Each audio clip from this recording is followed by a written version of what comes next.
Amén.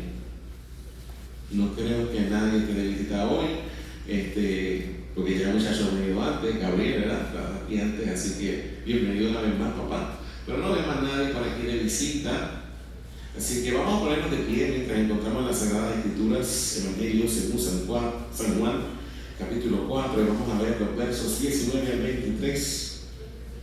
San Juan 4, del 19 al 23. Cuando lo tengan me dicen amén. Amén. Y leemos la palabra del Señor en el nombre del Padre, del Hijo y del Espíritu Santo. Y dice la palabra del Señor. Le dijo la mujer: Señor, me parece que tú eres profeta. Nuestros padres adoraron en este monte, y vosotros decís que en Jerusalén es el lugar donde se debe adorar. Jesús le dijo: Mujer, créeme que la hora viene cuando en este monte en Jerusalén adoraréis al Padre. Vosotros adoráis lo que no sabéis, nosotros adoramos lo que sabemos, porque la salvación viene de los judíos. Mas la hora viene, y ahora es, cuando los verdaderos adoradores adorarán al Padre en espíritu y en verdad. Eterno Dios que estás en los cielos, en esta hora te alabamos, te bendecimos, te exaltamos, te glorificamos, te damos toda gloria y toda honra a ti, Señor. Padre amado, en esta hora llevamos nuestra mente y nuestra voluntad cautiva a la obediencia de Cristo. Señor Padre, cualquier distracción que el enemigo quiera traer a nuestras mentes, a nuestra alma, Señor, a nuestro corazón en esta hora, Señor, te pedimos, Padre, que tú seas quitándolo del medio, Señor. Padre amado, sabemos que el enemigo, Señor, no quiere que la palabra sea sembrada en nuestros corazones. Señor, que podamos entender que nuestra lucha no es contra sangre ni carne, Señor, sino contra principados, potestades, contra gobernadores de las tinieblas de este siglo, contra huestes espirituales de maldad en las regiones celestes. Así que te pedimos, Padre, que tomes control de nuestros corazones, nuestras mentes. Señor, que nada nos distraiga en esta hora de recibir tu palabra. Señor, conozco mi condición humana, soy un hombre pecador y propenso al error. Señor, soy yo, estoy consciente de ello. Te pido, Padre, en el nombre de Jesús, que tú me ayudes, Padre, a poder transmitir tu palabra, tu enseñanza para tus hijos en esta hora. Tú sabes, Padre amado, que en mi propia fuerza no puedo. Así que, Señor, yo me escondo detrás de la cruz de Cristo. Te necesito en esta mañana. Señor, oro por cada uno de mis hermanos, Señor, para que toda carga que tengan en sus corazones, Señor, en esta mañana pueda ser, Padre, llevada al pie de la cruz. Si en esta hora, iglesia, tienes alguna carga en tu corazón, yo te invito a que por favor, en esta hora, lleves al pie de Cristo toda carga que tengas. Todo aquello que en esta mañana te impide poder recibir la palabra de Dios, llévalo al pie de Cristo. Aprovecha estos momentos y deposita al pie de Jesús eso que te está cargando en esta hora, eso que te tiene angustiado, eso que te roba la paz en esta mañana. Llévalo al pie de Jesús, llévalo al pie de la cruz, porque el Señor es bueno y para siempre es su misericordia. ¿Cuántos saben que Él es bueno? Amén. Así que háblate allí en esta hora. A pesar de las circunstancias que estoy pasando, Dios es bueno. Dios sigue siendo fiel. Dios sigue estando sentado en el trono. Señor, gracias, Padre, porque tú estás en control de todo. En el nombre de Jesús, amén. Podemos sentarnos en esta hora, iglesia.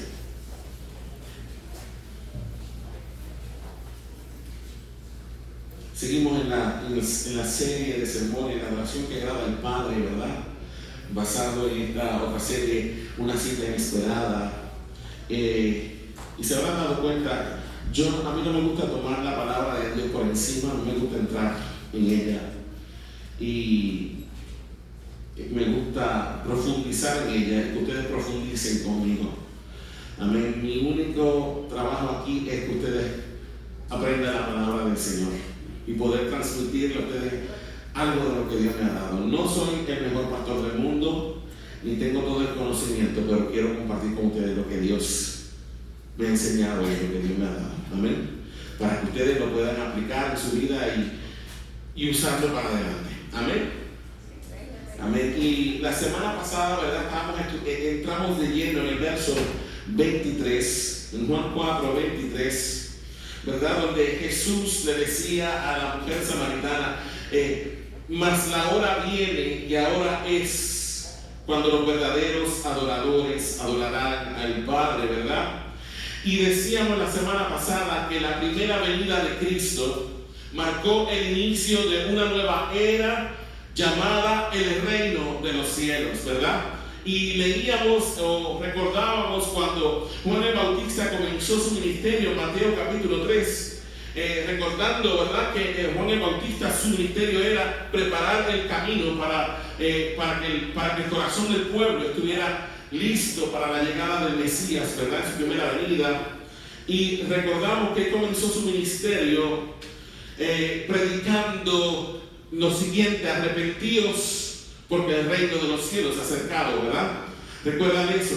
Entonces, en la primera venida de Cristo se inaugura una nueva era llamada el reino de los cielos, porque es cuando Dios deja su trono de gloria y viene a nuestro mundo, ¿verdad? Cuando el cielo toca la tierra en la persona de Cristo. Aprendimos también en la semana pasada que el reino de Cristo es un reino espiritual, no es un reino material, es un reino espiritual.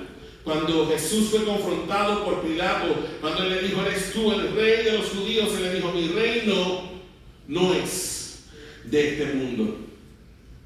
Aprendíamos también que esta nueva era llamada el reino de Dios es continuación de la era anterior, porque tenemos el mismo Dios y es un mismo plan eterno de Dios que sigue desarrollándose. ¿Y cuál es el plan eterno de Dios? ¿Cuál fue el plan eterno de Dios? ¿Cuál fue el plan de Dios desde la eternidad pasada? Tener un pueblo para Él mismo, preparar un pueblo para sí mismo.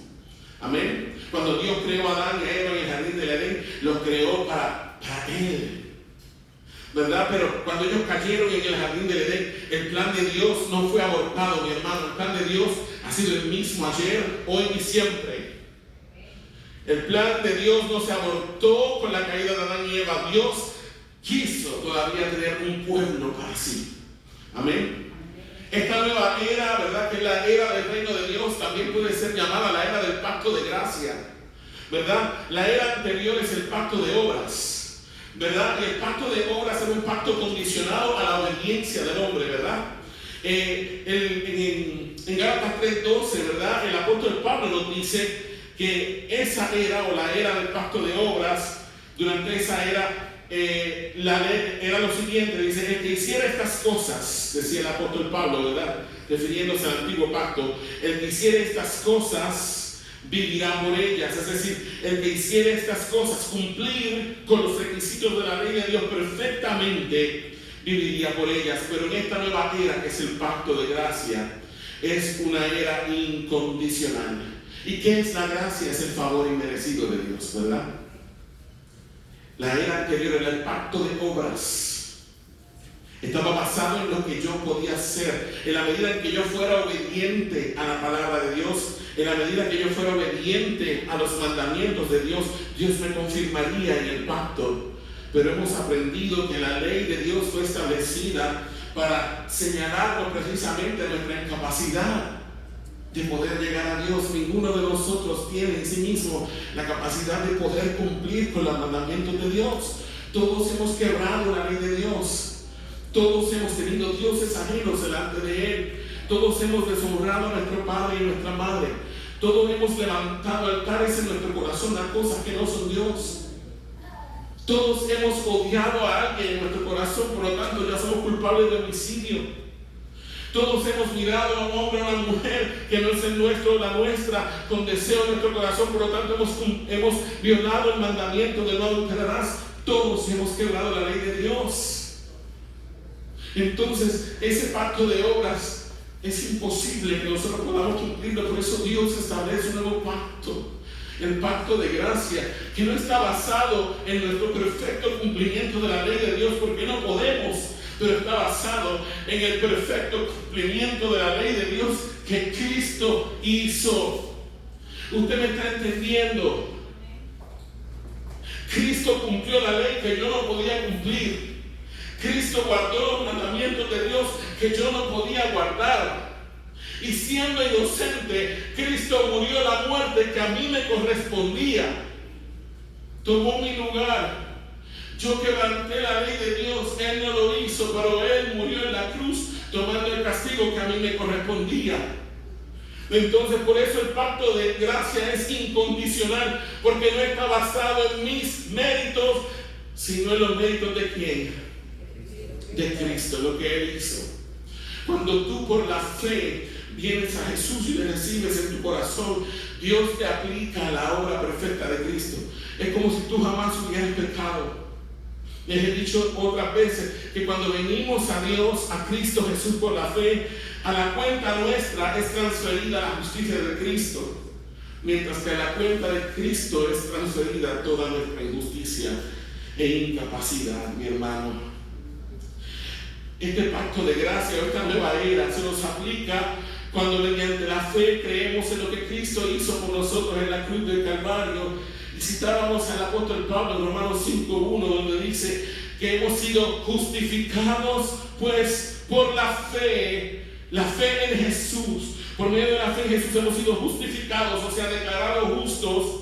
Y por cuanto hemos sido justificados por la fe en Jesús, dice el apóstol Pablo que ya tenemos paz para con Dios por medio de ¿quién? De nuestro Señor Jesucristo. Y el versículo 2 nos dice, por quien también, es decir, por Cristo, tenemos entrada por la fe a esta gracia en la cual estamos firmes y nos gloriamos en la esperanza de la gloria de Dios.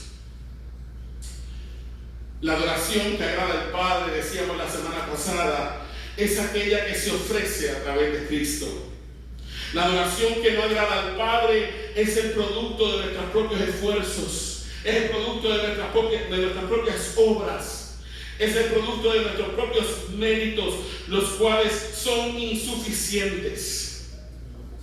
¿Cuántos han tratado de ganarse el favor de Dios por sus obras? ¿Cuántos de ustedes reconocen en esta mañana que en algún momento de su vida han tratado de ganarse el favor de Dios por sus obras? Yo, mi hermano, yo. Pero mis obras son insuficientes. Por eso necesitamos a Cristo. Usted me está entendiendo. No siempre estamos del mismo humor.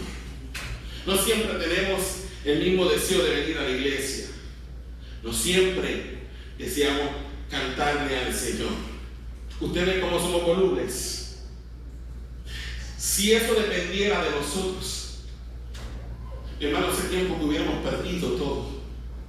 Pero no depende de nosotros, porque depende de Cristo, que es el ancla firme de nuestra fe. Cristo es el único que puede llevarnos a nuestro destino final seguros, a pesar de las tormentas, a pesar de los vaivenes de la vida. Porque nosotros somos volubles. Un día decimos sí, un día decimos no, otro día decimos yo nunca dije. Pero la palabra de Cristo es firme y es segura. Jesucristo es el mismo ayer y hoy y por los siglos. Todas las promesas de Dios son en Él sí y en Él amén. Él no cambia. Él es eterno. Por eso no podemos presentarnos a Dios con nuestros propios esfuerzos, con nuestras propias obras, con nuestros propios méritos.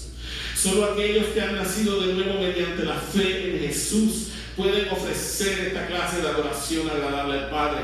Solamente los que han nacido de nuevo, los que han experimentado la salvación, pueden ofrecer la adoración que le agrada al Padre. Y decíamos también la semana pasada que todo verdadero creyente ha sido constituido un sacerdote del Dios Altísimo. Y leíamos Apocalipsis capítulo 5, versos 9 y 10, donde los 24 ancianos y los 4 seres vivientes se postraron delante del Cordero y decían: con tu sangre nos has redimido para Dios de todo linaje y lengua y pueblo y nación, y nos has hecho para nuestro Dios reyes y sacerdotes, y reinaremos sobre la tierra. Y decíamos que esa frase reyes y sacerdotes debería ser traducida como literalmente como un reino de sacerdotes. Cristo hizo para el Padre un reino de sacerdotes.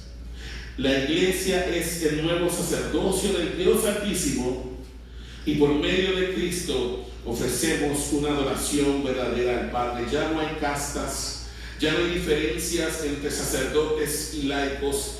No, Cristo hizo para Dios un sacerdocio.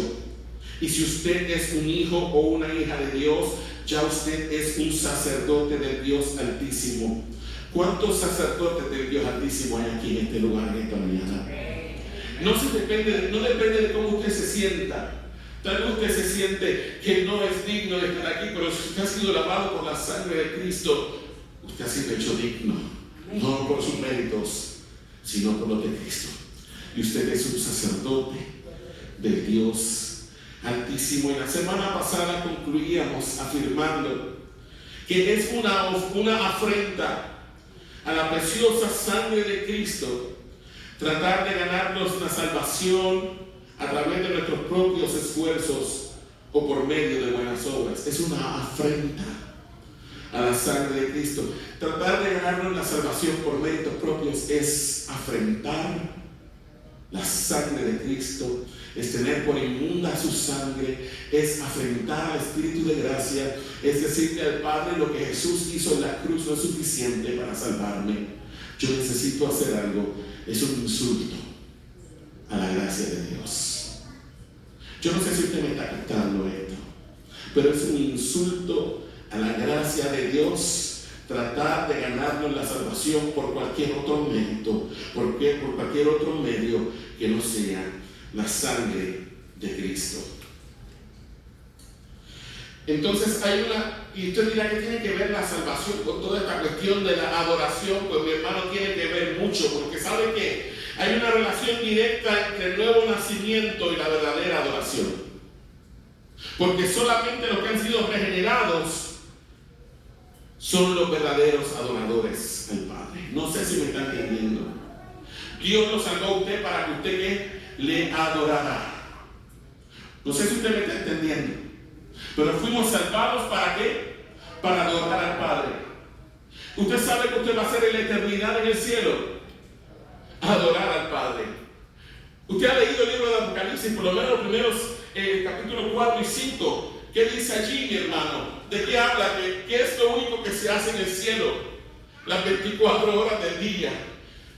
Aquí la gente está todo el día adorando y glorificando a Dios y al Cordero. Y tal vez usted en este lado de la eternidad dice: pero qué cosa más aburrida. Porque nos aburre estar 5 minutos en la iglesia. Nos aburre estar media hora en la iglesia. Pero en la eternidad va a estar una eternidad adorando y glorificando al Cordero. ¿Sabe que este tiempo aquí en la tierra es una preparación para el que viene? Y si usted no puede amar al Padre aquí, yo no sé qué usted va a hacer en la eternidad. Si usted no puede exaltar a Cristo aquí, yo no sé qué va a hacer en la eternidad, porque lo único que se hace en la eternidad es glorificar a Cristo.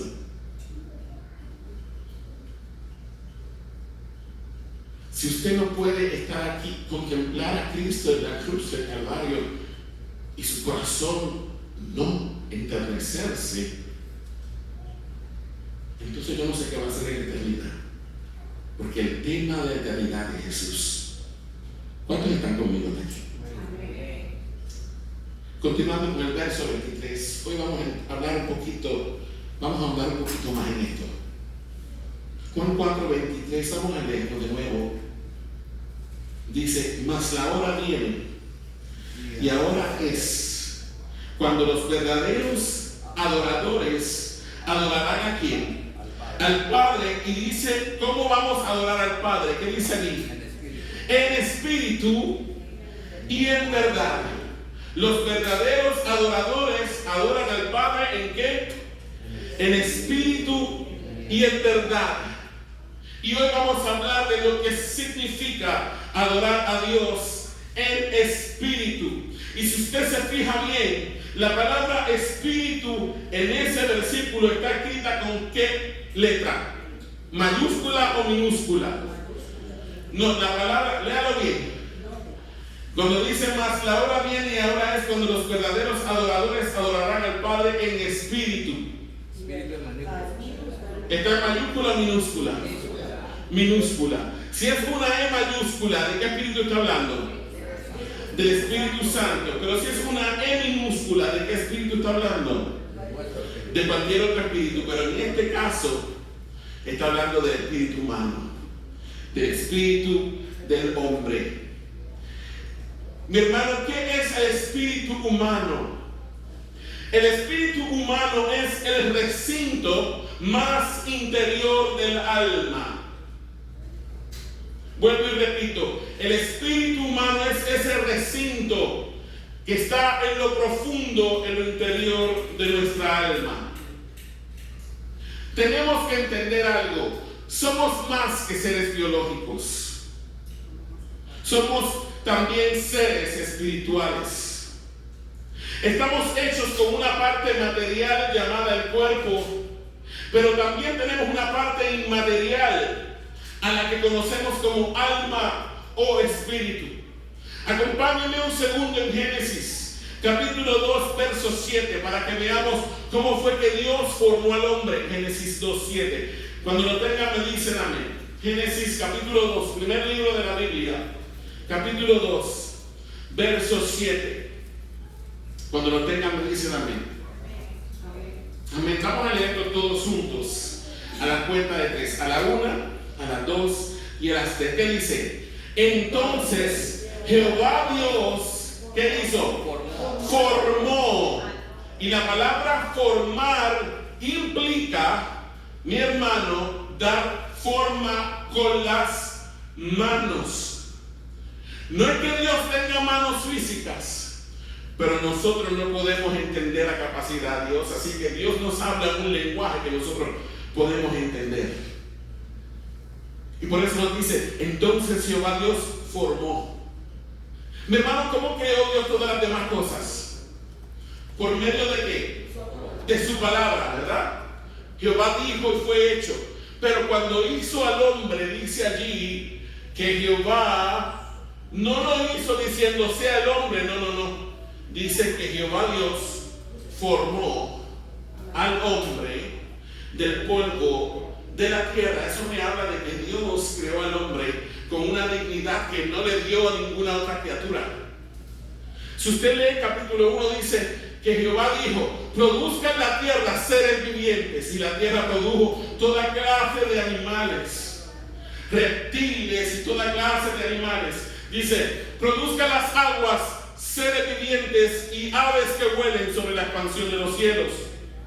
Pero cuando dice que hizo al hombre, dijo, hagamos al hombre a nuestra imagen y semejanza. Eso está en el capítulo 1. Pero en el capítulo 2 nos habla un poquito más en detalle de cómo fue eso. Dice, entonces Jehová Dios formó al hombre. ¿De dónde lo formó? Del polvo de la tierra. Entonces ahí está hablando de que Dios formó ¿qué? Al hombre, pero lo formó del polvo. ¿Y el polvo qué es? ¿Es algo material o espiritual? Material. Lo formó del barro, ¿verdad? Entonces dice que formó el cuerpo físico ¿de dónde? Del barro. Entonces eso me habla de la parte material del hombre, ¿verdad que sí? Pero ¿qué dice luego? Después que formó a ese muñeco de barro, ¿qué dice en el mismo verso 7? Dice, y sopló en su nariz, ¿qué cosa? Aliento de vida. La palabra soplo significa espíritu. Entonces a ese muñeco de barro Dios insufla dentro de él ¿qué cosa? Espíritu. Espíritu de vida. Pero ¿qué ocurre cuando Dios sopla dentro de ese muñeco de barro el aliento de vida? Hay dos palabritas allí después que dice aliento de vida. ¿Qué dice?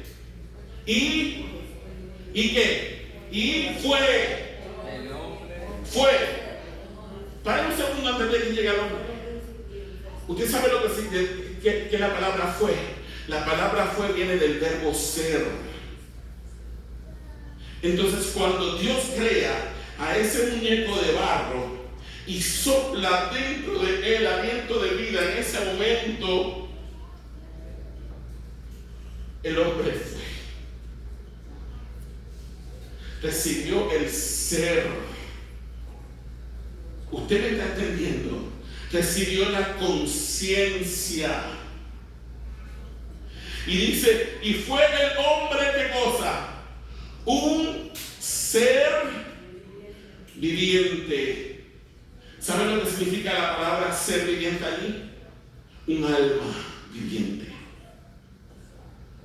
Entonces Dios crea el cuerpo de Adán del polvo de la tierra, insufla dentro de él espíritu de vida, y en el momento en que el espíritu de vida entra dentro de ese muñeco de barro, en ese momento se forma el alma viviente,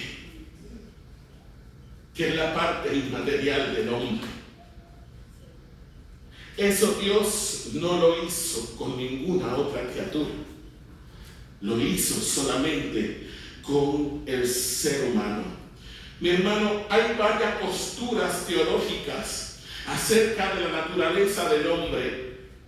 Entre ellas, dentro de la iglesia contemporánea hay dos posturas. Una se llama la tricotomía y la otra se llama la dicotomía. La tricotomía enseña que el ser humano está compuesto de tres partes: espíritu, alma y cuerpo.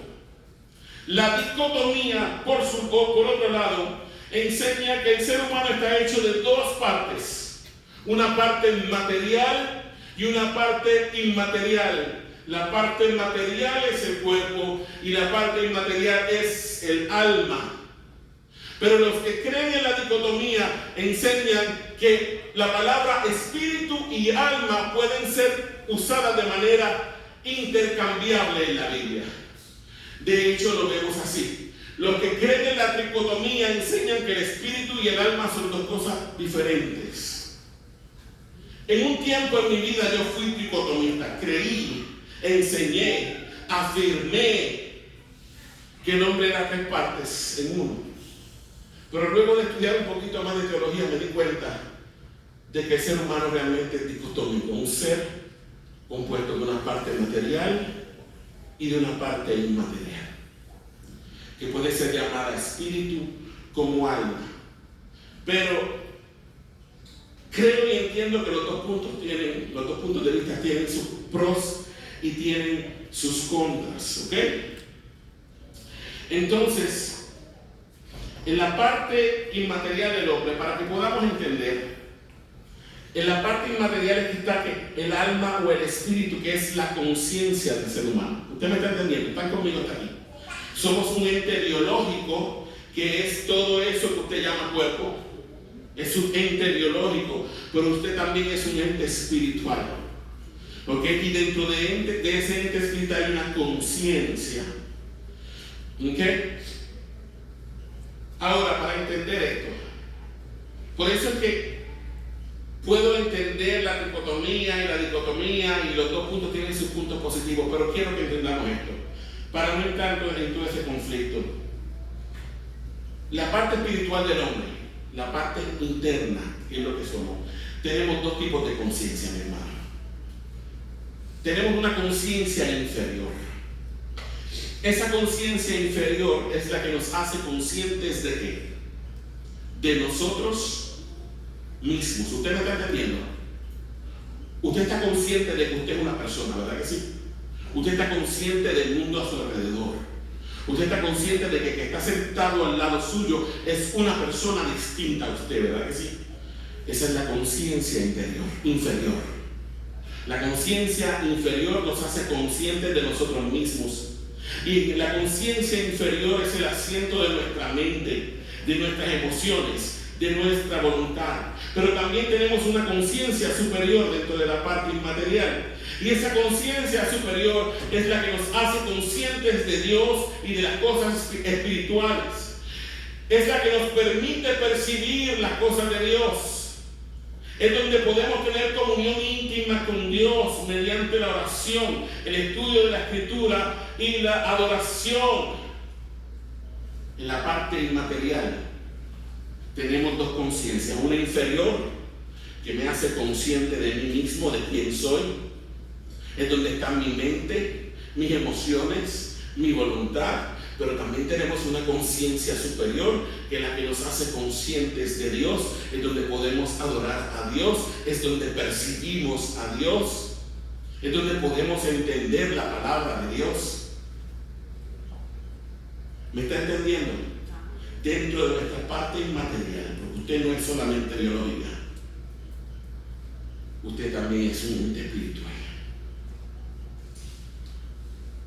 Ahora, el hombre que no tiene a Cristo, el hombre sin Cristo, dice la Biblia que está muerto espiritualmente. ¿Qué quiere decir eso? Que esa conciencia superior, donde podemos percibir a Dios, donde podemos adorar a Dios, donde podemos entender las cosas de Dios, esa conciencia superior está muerta.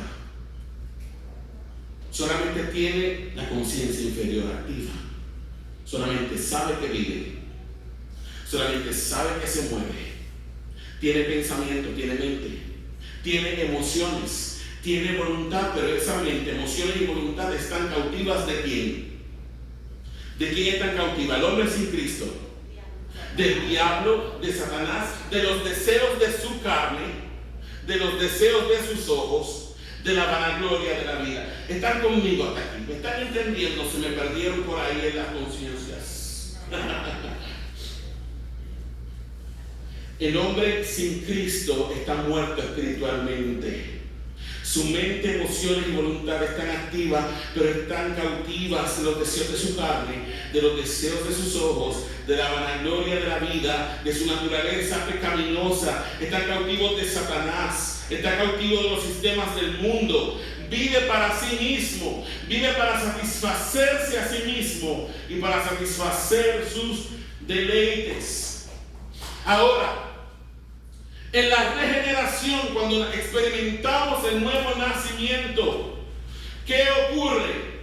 Nuestro espíritu, el recinto más íntimo, lo profundo de nuestra alma, es vivificado por el Espíritu Santo. Acompáñame, Efesios 2:4, Efesios 2, del 4 al 6.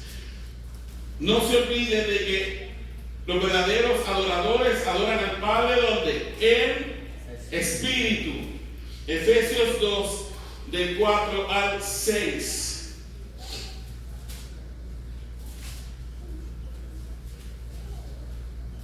Mira lo que dice el Señor a través del apóstol en Efesios 2, del 4 al 6.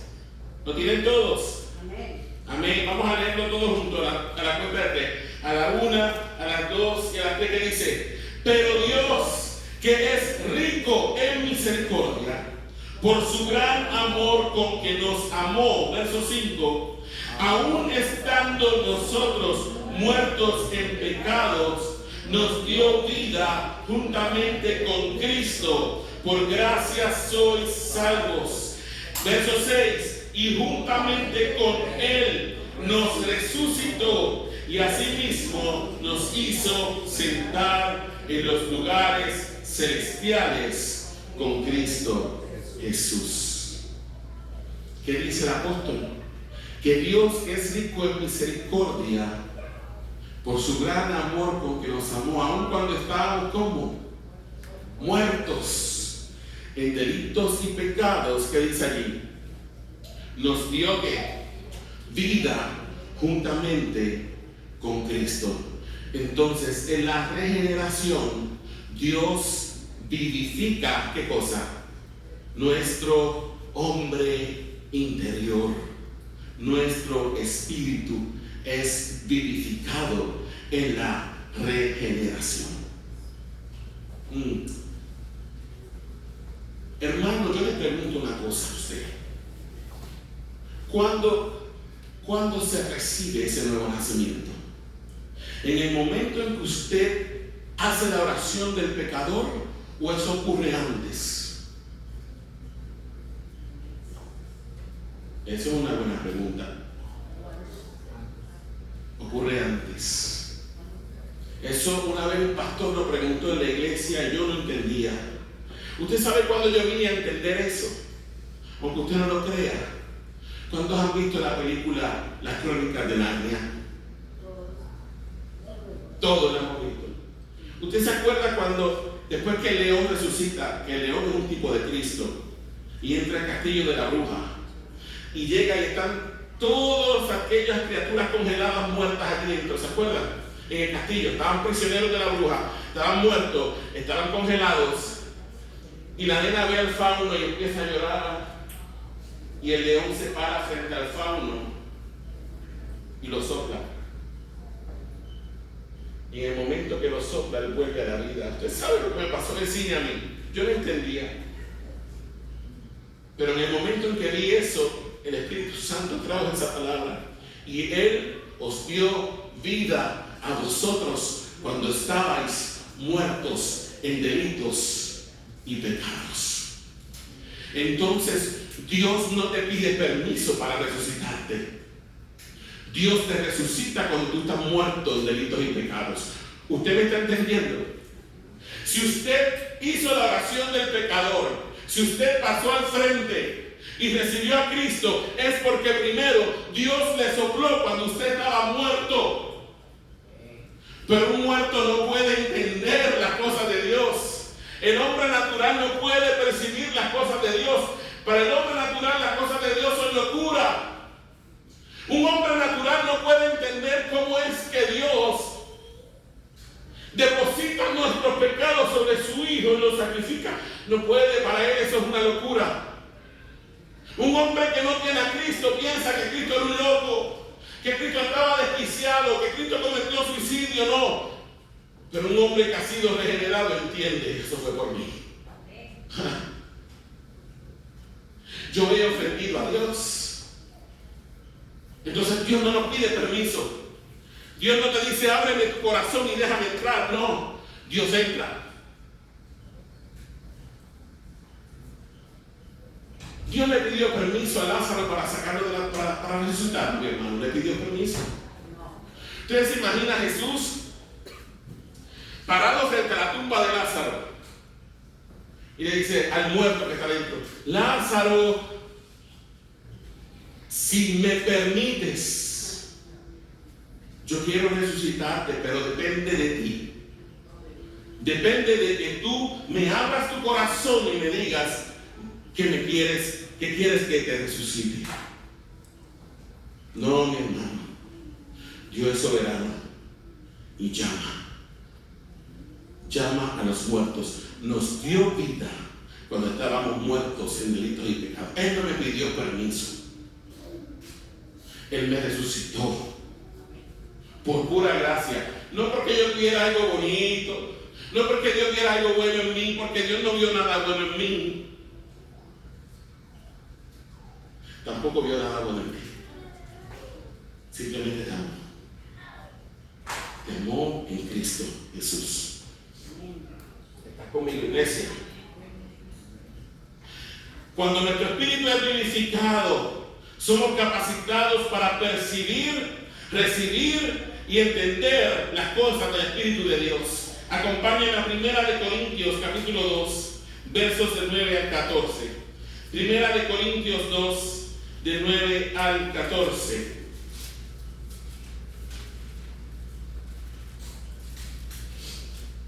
Primera de Corintios 2, del 9 al 14. Vamos a ver lo que dice la palabra del Señor. Dice aquí: antes bien, como está escrito, cosas que ojo no vio, ni oído oyó, ni han subido en corazón de hombre, son las que Dios ha preparado para los que le aman. Pero Dios, en el verso 10 dice, pero Dios nos las reveló a nosotros. ¿Por quién? Por el Espíritu. Porque el Espíritu, y ese Espíritu es con E mayúscula, el Espíritu Santo, porque el Espíritu todo lo escudriña, aún lo profundo de Dios. Verso 11. Porque ¿quién de los hombres sabe las cosas del hombre, sino el espíritu del hombre que está en él. Así tampoco, ¿qué dice? Nadie conoció las cosas de Dios, sino ¿quién? El Espíritu de Dios. Verso 12. Y nosotros no hemos recibido el Espíritu de ¿quién? Del mundo, sino el Espíritu que proviene de Dios, para que sepamos lo que nos ha concedido. Verso 13.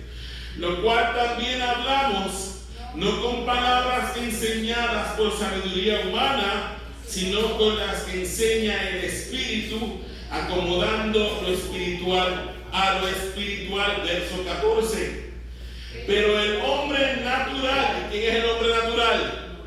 El hombre inconverso, el hombre que está muerto en delitos y pecados, que no ha nacido de nuevo todavía.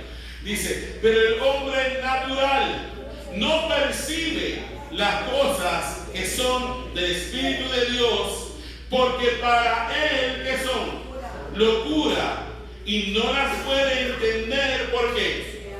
Porque se ha de discernir espiritualmente.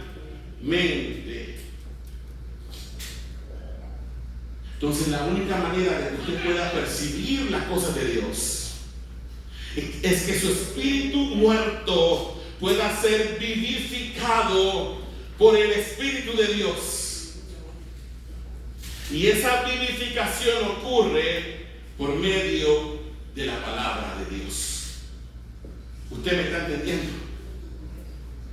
A medida que usted va siendo expuesto a la palabra de Dios, el Espíritu Santo va tomando esa palabra de Dios y la va haciendo una realidad en su vida. Le va haciendo entender, despierta, resucita esa parte interna, esa conciencia suya que está muerta, y lo trae a los pies de Cristo. Es en el interior de ese recinto profundo dentro del alma donde el Espíritu Santo nos testifica internamente que somos hijos de Dios. Romanos 8, del 14 al 16, acompáñenme un segundo allá. Romanos 8, del 14 al 16. Romanos 8, del 14 al 16. ¿Lo tienen todos, iglesia? ¿Qué dice el apóstol Pablo allí? A cuenta de 3, a la 1, a la 2 y a 3. Porque todos los que son guiados por el Espíritu de Dios, estos son hijos de Dios. ¿Qué dice él? ¿Quiénes son los hijos de Dios? Los que son guiados ¿por quién? Por el Espíritu de Dios. Verso 15, ¿qué dice? Pues no habéis recibido el espíritu de esclavitud para estar otra vez en temor, sino que habéis recibido el espíritu de adopción, por el cual clamamos, Abba, Padre. Los creyentes no hemos recibido el espíritu de esclavitud para estar otra vez en temor, sino que hemos recibido el espíritu de ¿qué es allí? De adopción. ¿Qué significa adopción, mi hermano? ¿Qué es un hijo adoptado? Un hijo adoptado es su hijo biológico. No. Es un hijo que usted escoge. Es un hijo que usted escoge. Usted escoge hacerlo su hijo, aunque por las venas de ese muchacho no corre ni una sola gota de su sangre biológica. Es un hijo que usted escoge con el corazón. Es un hijo de su corazón, aunque no tenga una gota de sangre suya. Es un hijo que usted hace suyo legalmente, al que usted le da su apellido, que aunque no lleve el color de su piel, es suyo, que tiene la misma herencia que sus hijos biológicos, y al cual usted no puede descartar una vez que adopta. ¿Sabía eso? Que una vez que usted adopta a un niño, usted no puede desadoptarlo. se tiene que quedar con Él, porque es suyo. Y dice el apóstol Pablo que no recibimos el espíritu de esclavitud, sino el espíritu de adopción, por medio del cual podemos clamar. ¿Qué dice allí? ¿Qué clamamos? Abba, Padre. ¿Usted sabe lo que es la palabra Abba? Abba es la primera palabra que un niño arameo o un niño hebreo aprendía a pronunciar. Es el equivalente a Dada, el equivalente a Papi, Padrecito.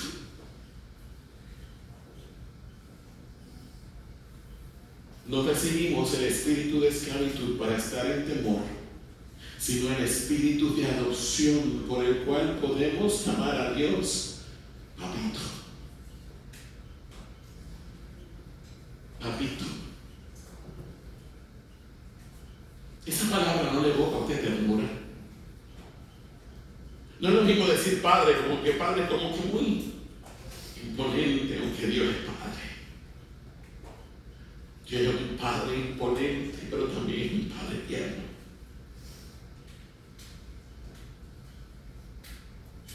Y si usted tuvo una buena relación con su papá, usted sabe que cuando su papá llegaba del trabajo, usted hacía. Los que son papás, ¿se acuerdan? Después que llegan a 15 años, llegan a la casa y saludan a uno. Pero cuando son jovencitos, son niños pequeños, tiernecitos, y ven llegar a papá, ¿qué le hacen a papá? Una fiesta, ¿verdad? Y corren a los brazos de papá y se sientan en el regazo de papá. De esa manera. No es un padre duro, no es un padre férreo, no es un padre lejano, no es un papá al que yo puedo acercarme a él en confianza y decirle papito, y decirle lo que me pasa, sentarme en su regazo, besar su mejilla. Espíritu de adopción por el cual clamamos Abba Padre. ¿Qué dice el verso siguiente? El verso 16. ¿Qué dice? A la 1, a la 2 y a la 3. ¿Qué dice? El Espíritu mismo. ¿Y ese Espíritu está con qué letra?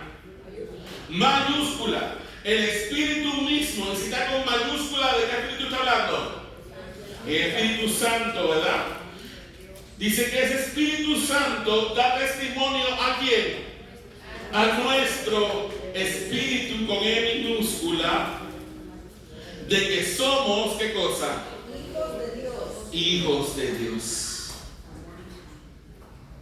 Entonces, ¿dónde es el lugar donde Dios se comunica con sus hijos, mi hermano?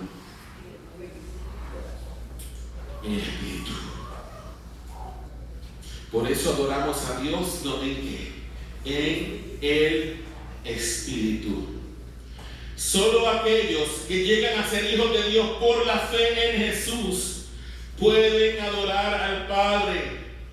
La verdadera adoración al Padre sale de nuestro hombre interior, del espíritu humano. Mientras que en el pasado la adoración estaba centrada en templos y lugares santos, en esta nueva era, la era del reino de los cielos, la adoración es producto del Espíritu. Sale del interior del hombre vivificado, del nuevo hombre que vive dentro de nosotros.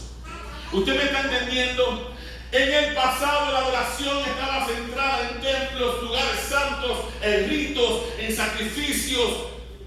Pero en la nueva era del Espíritu, en la era de la gracia, en la era del reino de los cielos, la adoración sale del hombre interior, que ha sido vivificado por el Espíritu de Dios. La adoración bajo el nuevo pacto, la adoración bajo esta nueva era del reino de los cielos, no está sujeta, escucha esto por favor, no está sujeta a lugares, No está sujeta a lugares, ni siquiera está sujeta a este lugar que estamos aquí ahora. No está sujeta a formas, no está sujeta a estilos, no está sujeta a posturas religiosas, no está sujeta a rituales, ni a otras formas sensoriales. Es decir, no está sujeta a los sentidos físicos. Lo exterior, mi hermano, quiero que escuches esto por favor. Lo exterior, lo de afuera y lo material pueden facilitarnos, entre comillas, la adoración. Pero lo que Dios ve, mi hermano, al fin de cuentas, es que el corazón, el espíritu de que está adorando. Los lugares santos, los rituales religiosos, los utensilios sagrados, como altares, incensarios, vestimentas sagradas, copas de oro, velas, música especial, imágenes o esculturas, danzoras, mantos, banderas, chofares, lo que usted quiera, no son esenciales para la adoración. Escucha, no son esenciales para la adoración. Ni siquiera la música que tocamos aquí es esencial para la adoración. Ni siquiera el piano, la batería, el bajo. Eso no es esencial. Eso puede ayudarnos, puede facilitarnos entrar a la presencia de Dios, pero no es necesario. En la nueva era del reino de los cielos, Dios lo que mira es el espíritu de quien adora. No sé si me estás entendiendo. ¿Sabe que hay hermanos nuestros en la China que están siendo perseguidos por causa del evangelio, verdad? No pueden tener batería, ni bajo, ni guitarra, ni piano. Porque si los agarran en un culto público tocando música, usted sabe lo que hace el ejército, ¿verdad? Se le mete al culto y los mata. Ni siquiera pueden alzar su voz para cantar. Ustedes saben cómo cantan, solamente haciendo mímica con sus labios, porque no pueden emitir sonido.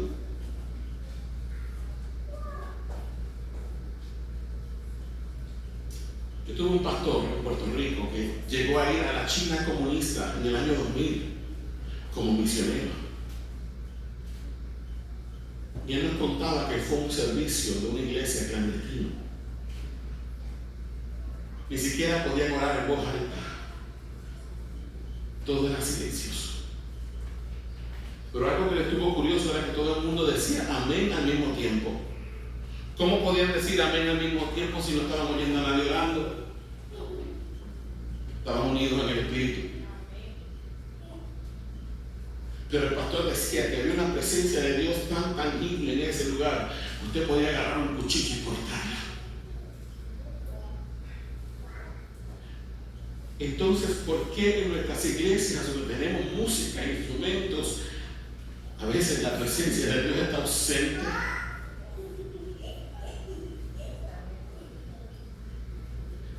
Todo lo que tenemos nosotros, mi hermano, todos los elementos externos son artificiales.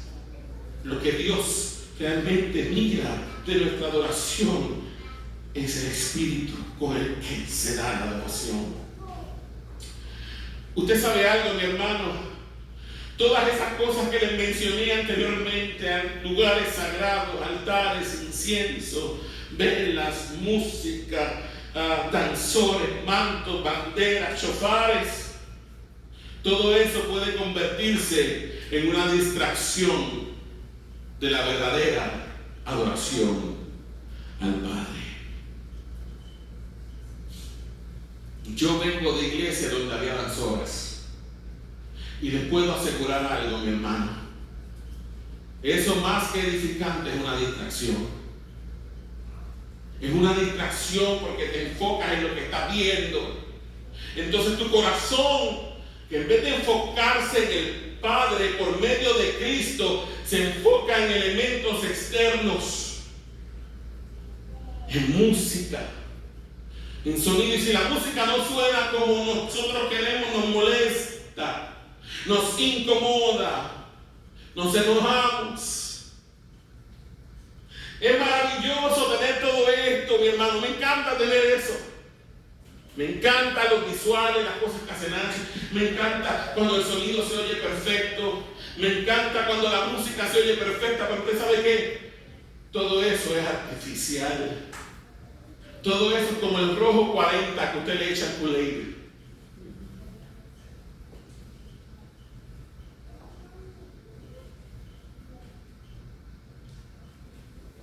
Si usted tiene necesidad de todo eso para entrar en la presencia de Dios y adorarle, usted necesita conocer a Cristo. Porque el único motivo que debe realmente llevarnos a la presencia de Dios es lo que Jesús hizo. ¿Qué importa lo demás? ¿Usted me está entendiendo? No estoy diciendo ahora vamos a quitar a los músicos. No estoy diciendo tampoco se vaya a otro extremo. Pero si su motivo para adorar a Dios es que la música suene bien, su enfoque no está en Cristo. Su enfoque no está en el Padre. Si su motivo para adorar a Dios es que todas las cosas queden perfectas y lindas, eso no es necesario. Eso es adorno. ¿Cuánta gente no se casa y gastan $20,000, $30,000 en tremenda fiesta y en los 3 meses se divorcian? Entonces fue capota y pintura, decimos en mi país. Pero lo que es esencial y lo que es real se pierde. ¿Me está entendiendo? Todos los elementos artificiales pueden llegar a desenfocarnos del verdadero centro de nuestra adoración, haciéndonos enfatizar elementos externos en lugar de lo que es verdaderamente esencial, es decir, el Padre. El Padre debe ser nuestro enfoque, el Padre debe ser nuestro motivo, y toda nuestra adoración debe ser llevada a Él por medio de Cristo. Nuestra meta al adorar debe ser entrar en la presencia del Padre y disfrutar de Él en los méritos de Cristo. ¿Usted no oyó? Nuestra meta debe ser entrar en la presencia del Padre y disfrutarlo. Disfrútese a su Padre Celestial por medio de Cristo, porque su Padre lo amó. Lo amó cuando usted era inamable.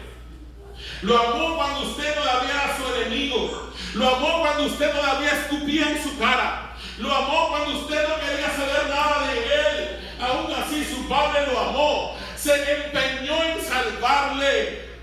Se obstinó en salvarle. Mandó a su Hijo para que muriera en la cruz en su lugar, para que tomara el castigo que usted se merecía, el castigo que yo me merecía, porque si sabe algo, hace tiempo que yo debería estar pudriéndome en las pailas del infierno, pero estoy aquí por gracia. No soy digno ni de estar aquí parado, debería caer un rayo y partirme en dos aquí, pero su gracia me sostiene y me tiene aquí hablando de ustedes increíble. Es pura gracia. Hace tiempo que deberían llamarme el difunto, pero estoy aquí por gracia. Y usted está aquí por gracia. Y con esto terminamos, hermanos. Inclinemos nuestro rostro en esta hora. Te pregunto en esta hora, ¿te has distraído de tu verdadero enfoque en la adoración? ¿Te has distraído de tu verdadero enfoque en la adoración? ¿Te has enfocado en elementos externos en lugar de enfocarte en el Padre? ¿Te limitas a adorar a Dios solamente en la iglesia o adoras a Dios en todo lugar? ¿Tu adoración se limita solo a cánticos o tu vida entera es una adoración al Padre?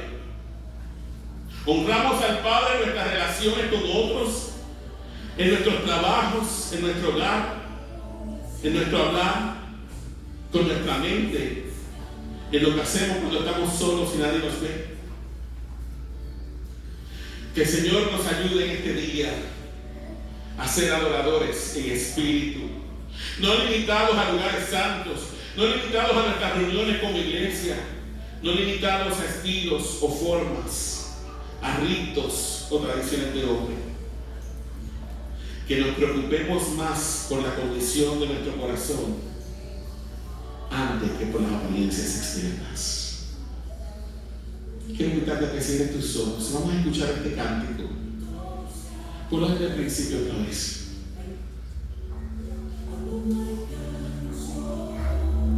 Escucha esta canción.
quieren volver a ese corazón de adoración?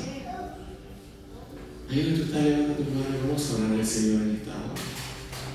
Y Señor, te pedimos perdón por las veces en que nos hemos enfocado en cosas que son secundarias. Queremos que nuestra adoración realmente sea en el Espíritu. Queremos adorarte desde lo profundo de nuestro hombre interior, Señor, y darte a ti toda gloria y toda honra siempre, Señor. En el nombre de Jesús, tu Hijo, Padre. A ti sea siempre la alabanza y la gloria por siempre, Señor. En el nombre de Jesús. Amén y amén. Quiero invitar ahora a los jovencitos que pasaron este año escolar, que pasen al frente. Vamos a orar por ellos, los que se graduaron, los que pasaron un año más, la universidad, la escuela.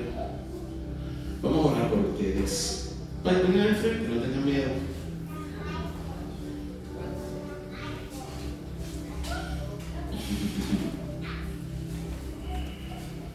Amén. Quiero pedir a los papás que pasen por acá también.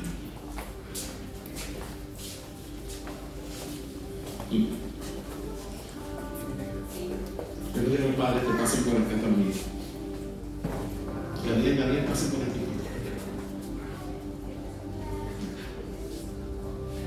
¿Tu hermano? Está tu mamá pequeño.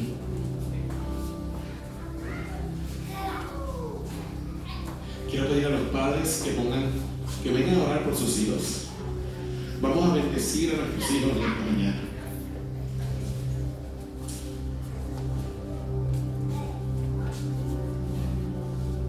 ¿Quieren la blessing?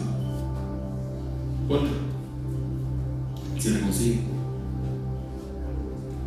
Vamos a orar por nuestros hijos. Eterno Dios, te damos gracias por nuestros hijos y por nuestras hijas, Señor.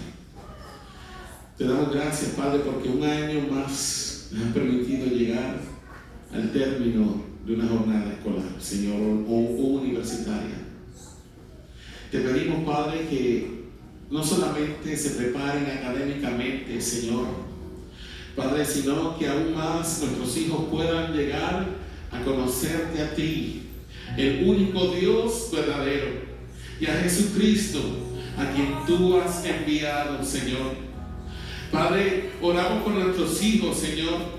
Tu palabra dice que ellos son como saetas en manos de valientes, Señor. Padre amado, que ellos lleguen a lugares donde nosotros no pudimos llegar, Señor. No solamente, Padre, en cuestiones académicas o de trabajo, laborales, Señor. Padre, sino aún más, que nuestros hijos, Padre, puedan llegar a ser siervos y siervas tuyas. Señor, que nuestros hijos se enamoren de ti, se enamoren de tu Hijo Jesucristo, Padre. Que nuestros hijos, Señor, Padre amado, se conviertan, Señor, en instrumentos, Padre, de bendición, Padre, que puedan tocar a su generación, Señor, con el Evangelio de Cristo. Haz de nuestros hijos y de nuestros hijos, hijas, Señor, siervos y siervas, Señor. Padre, oramos por ellos. Señor, guárdales del mal. Padre, protégeles, Señor, del enemigo. Guarda su entrada, guarda su salida. Señor, guárdales, Señor, en el hueco de tu mano, Señor. Padre, Señor, que sus vidas estén escondidas en el hueco tuyo de tu mano, Señor. Gracias, Padre. Bendice, Señor. En el nombre de Jesús. Que el Señor les bendiga, que el Señor les guarde, que el rostro del Señor resplandezca por su causa, que el Señor les sea propicio, que el Señor les muestre su favor y les dé su paz. En el nombre de Jesús. Amén y amén. Vamos a dar un aplauso al Señor por el que sigue de Dios. Gracias, Señor. Gracias, Señor. Amén y amén. Rudy, mira, gracias.